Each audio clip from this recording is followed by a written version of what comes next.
sa atin ng ating apo. Ito ba yung sinasabi mong pinagsumbungan mo, yung mga kapatid ko? Ate, sandali. Ay, ikaw pala yun.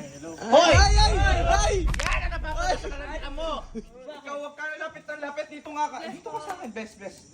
Uy! Bakit ganyan kayo tumanggap? Bless. Dahil ang pagtanggap. Ay! Vanessa! Kaya maaga ka nabubuntes!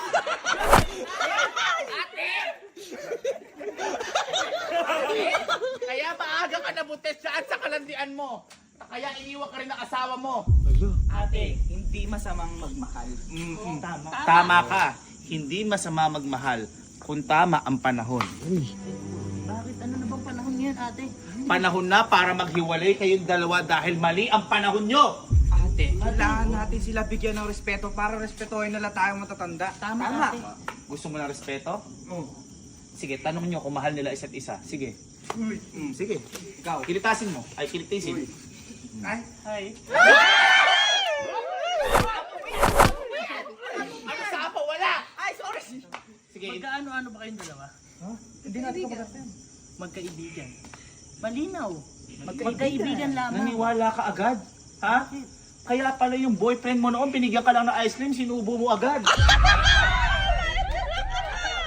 Mali ka kasi ng tanong. Mali ka ng tanong. Ako. May nararamdaman ba kayo sa isa't isa?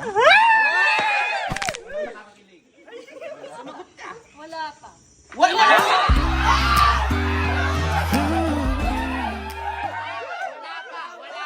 Wala. Ibig sabihin, pwede pa sila from magkaibigan, maging magkaibigan. Oh my God! Kita mo naniniwala ka agad. Bakit? Tinext ka lang nung lalaki mo. Niloada mo na 1.5. Guwapo eh! Uto ka kasi. Guwapo eh. Malis ka dyan. Ikaw. Guwapo eh.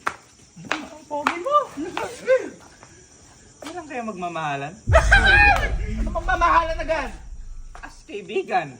As kaibigan, kikilalanin. Ito bastos talaga eh. Nag-bless ka na ba? Ha? Nag-bless. Nakalimutan ko na kasi. Yan ang Sagot! Mahal ko naman siya eh.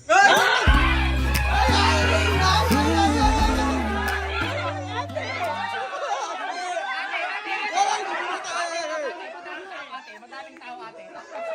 Bilang kaibigan po. Ate. Ha? Yan ang mahirap din sa'yo. Ha? Wala pa man nakapatong ka na. Ikaw kasi hindi ka nabimbang.